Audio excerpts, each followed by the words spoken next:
So guys, Mr. Dele Momadu has come out to say that the Tinubu's government is coercing the opposition to join the ruling party. Tinubu does not want to campaign on the basis of his achievement. He wants to get it by fire by force by forcing other governors to join him. Now take a look at the reaction of Governor Alex Otti as regards to him being asked to join the ruling party. He said, "I need superior argument on why I should defect from the Labour Party to any other party. Until I receive that, you may wait for a very long time. Our cases are different." Abia State Governor Alex Otti. Alex Otti said, "You need to convince me on why you want me to join your ruling party." So guys, this is coming at a time when the IMF has come out to say that Nigeria is not even among the 5 fast-growing countries in Africa. Don't forget that before now, Nigeria was among the first 3 fast-growing economies in the entire world.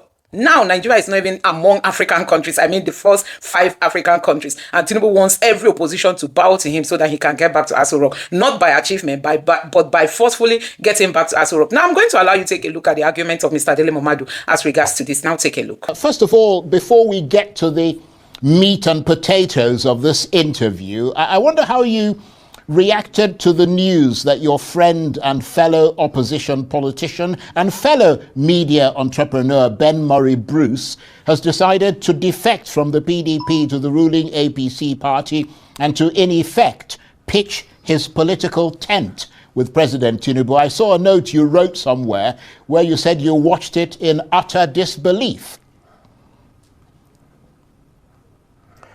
Well, I watched it in utter disbelief because I assumed that he worked with us with the Atiku campaign during the last campaign.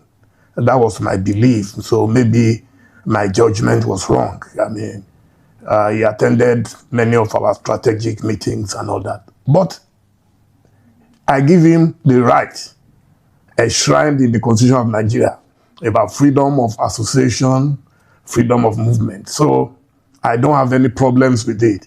Nothing can ever shock me again about politicians.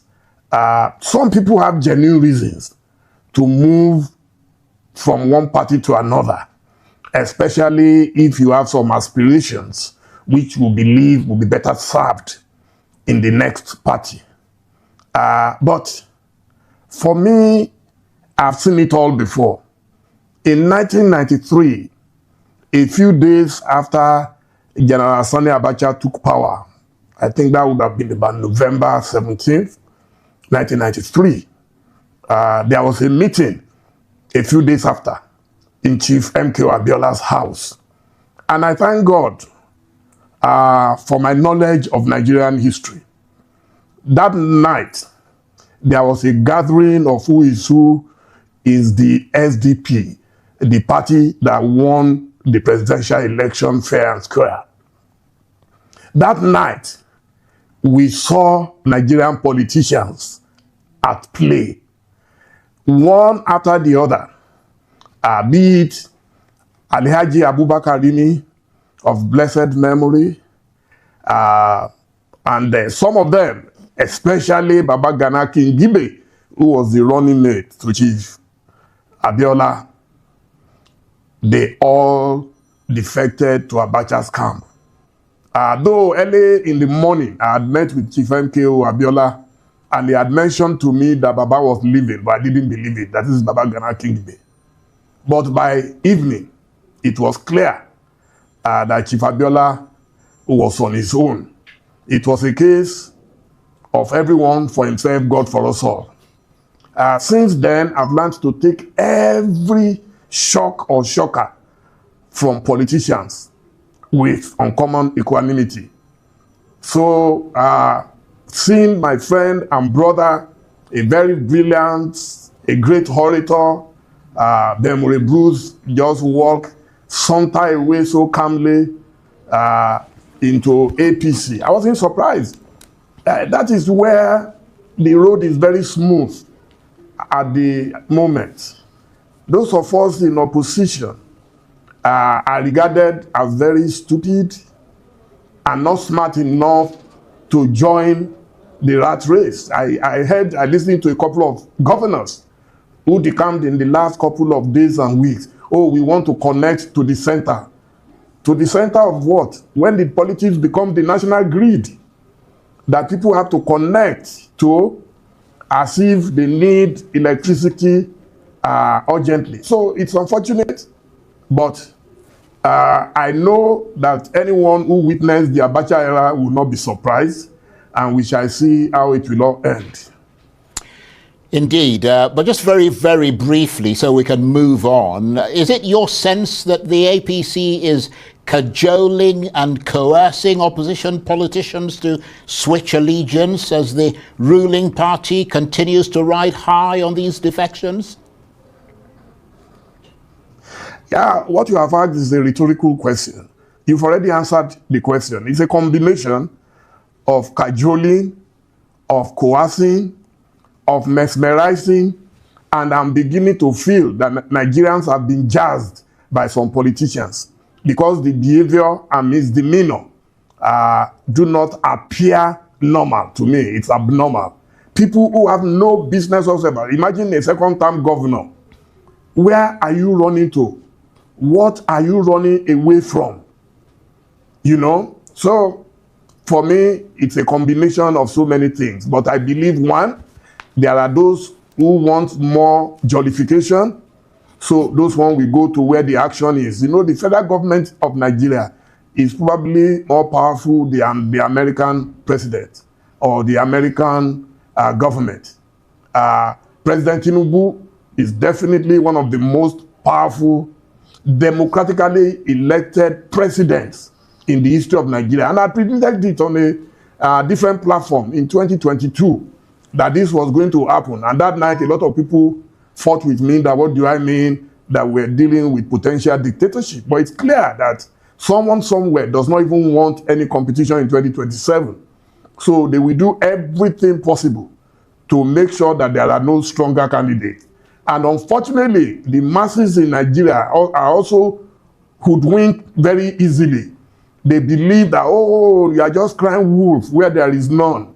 And they are telling me, oh, this one is a bad candidate. That the candidate that can take on this assignment is the one that they are trying to destroy, and the poor people are falling for it. That's why I said we have been jazzed.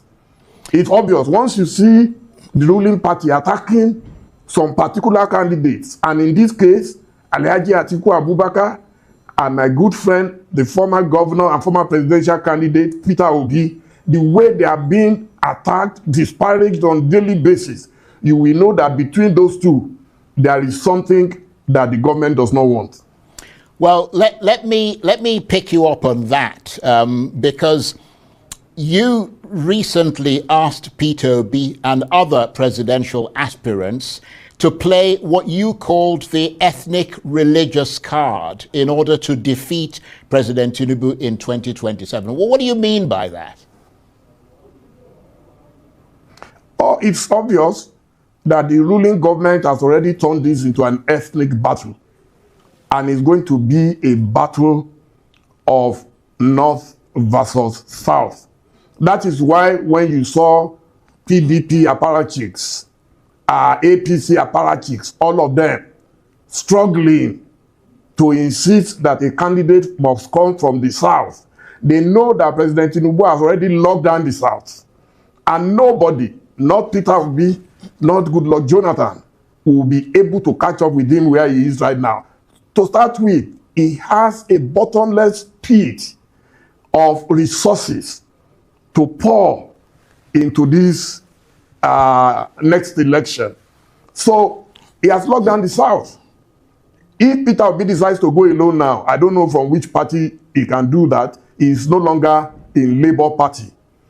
And President Jonathan, since he left power, I'm not aware that he has fraternized with any of the parties. I'm not aware that he has built new structures and he has built upon old structures. So elections are run based on structures. I always say that. Some people will say, no, we don't need structures. But you need structures. You need agents nationwide to protect your vote. Even if you are the most popular politician, for as long as you are not able to protect your votes, you will lose a lot. So that is why I have said they must play the ethnic card using the Isaac Newton's law of motion. actions and reactions are always equal and opposite. The opposite for Tinubu's total lockdown of the southern regions will be for the north to retaliate from the north.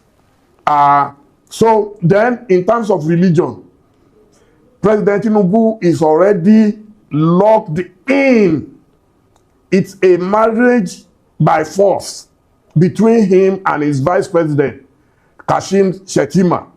There is no way you can offload him at this stage without causing monumental crisis. I know he will be tempted to say he wants to go into the north central, or what we call the middle belt, to go and pick a new vice presidential candidate. I believe at this stage that will cause even more chaos than what they are trying to run away from. So the religious card is that whoever the northern candidate is will be a Muslim, and the southern vice presidential candidate will be the northern candidate will be a Muslim, and the southern will be a Christian. So that way you will have a decent balance. There will be no controversy between the religions that, oh, we don't want a Muslim ticket. I know that they got away with it the last time, but it should be smoother for a northern candidate than for a southern presidential candidate. So, in effect, Bashir, you're saying that the 2027 presidential election has become an ethnic contest, and the only way for the opposition to stand a chance is to command votes from the opposite direction, so that the race for the ticket is essentially between the likes of Atiku, Kwankwaso, Tambuwal, El Rufai, and even, as you suggested, Emir Sanusi Lamido, Sanusi, if he decides to step into politics. But I mean, coming from a southerner like yourself, some may think that that sounds almost diabolical at a time when the South has only served 4 years of its 8-year term at the presidency. There is nothing diabolical about my suggestion. I know you are a very knowledgeable journalist. Please, do you want ethnic scammers? I call them scammers. Hagiographers who are just being pretentious, okay, and diabolical, to borrow your own word. When was it written, and where was it written in the Constitution of Nigeria, that the North must do 8 years and the South must do 8 years thereafter? That's the first question. The second question is that, please, when did this, your 8-year rotation, practiced ever in Nigeria? Tell me one example. President Obasanjo did 8 years, followed by President Yar'Adua, who died in power. Did any of these modern-day hagiographers, did they ever fight for the North to take over the remaining years of Yar'Adua? Then, after President Jonathan completed the tenure of the Yar'Adua-Jonathan government, so did President Jonathan not contest on his own for another 4 years, doing a total of 5 years? After 5 years, did he not contest again for a possible and likely 4 years, which would have made 9 years in total? I'm not even going to argue whether it is constitutional or not, but it would have had 9 years. And when you add that 9 years to President Obasanjo's 8 years, that would have given you 17 years in total. So please tell me what happened. What this will do to the Nigerian political landscape if the presidency is zoned to the north in 2027 in the ADC, because I think he is now a member of the ADC. I mean, the question, of course, doesn't that, although he's making an argument about that principle, but I think most people in Nigeria, and a lot of politicians, including himself at the outset, because, I mean, he was part of the PDP, and that was a principle that was applied in the PDP as well as in the APC. And the question is, doesn't that undermine the principle of fairness and equity, given that the South has not yet completed its 8-year cycle, and truncating it would send a message that southern presidencies are dispensable, in addition, of course, to the possibility that it might create instability and undermine national cohesion. The other critical question that must not be overlooked, because I mean he's making the point that the North needs to coalesce around a northern candidate in order to pose a big challenge to President Tinubu, who, according to him, has locked down the South. But I mean, in assessing voting numbers in this country, I wonder if it is his contention that only a northern candidate will be able to draw out northern votes on a scale that might actually threaten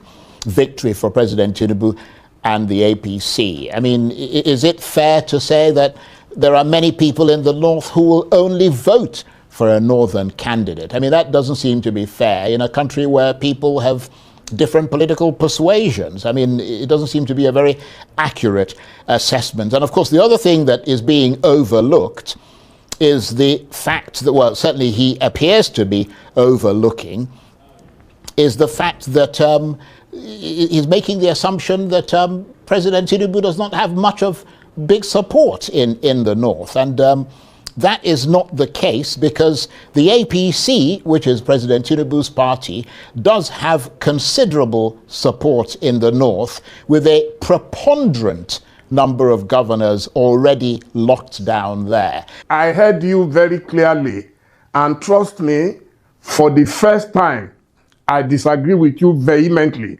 Sure. Because what you were preaching, I heard everything you were saying. I don't know why you couldn't see or hear me. Is totally wrong. One, there is nothing in the Constitution of Nigeria that stipulates that it must be 8 years in the North and 8 years in the South. Please, I am wrong. Please bring it out. Number two, there has never been a time that someone spent 8 years, a Southerner spent 8 years, and it was followed by 8 years in the North. Yaradua died in power after 3 years, and those who took over from him for the next 5 years, the only man was a Southerner and a John man from Bayelsa, President Goodluck Jonathan. Buhari has been the only exception with 8 years in power. In Jonathan's 5 years, he was still allowed to contest, which would have made his tenure a total of 9 years. So I am insisting, and if you look at it, you had Obasanjo 8 years, you had Yara years, you had Goodluck Jonathan making it a total of 9 years. Nobody ever protested at that time to say they cannot contest from the South. Even while Yaradua and co were there, General Muhammadu Buhari kept contesting. They called him a serial contestant. He was able to contest because there was no such principle of rotation. It is only when some clever by art that they decided that yes, it must be a rotation, and they will use you, they will say in principle. So guys, that is the Tinubu's government for you. Now, Nigerians have reacted like this person say, our cases are different. Hope you understood it clearly. He won his election and he has the mandate of the people. Those running to the APC like Peter Ndubuisi didn't win the election. He doesn't have the mandate, hence he defected. You know, and this other person say, now, this is how a proper Igbo man thinks. Give me superior argument, then I might yield. So guys, this is it. Tinubu wants it at all costs. This other person say, for someone who defected to the Labour Party, make una dey help una self now. Another person say, Alex Otti made his statement clear as a man who won his election without godfatherism. Not like those defecting to the APC with NYC fake certificate to cover their nyash, cause Mba knows he didn't win election. Otti has his mandate without criminals behind him or certificate forgery. So guys, these are some of the reactions of Nigerians. Let me know your reaction too in the comment section below. Please don't forget to subscribe and turn on the bell notification. Thank you.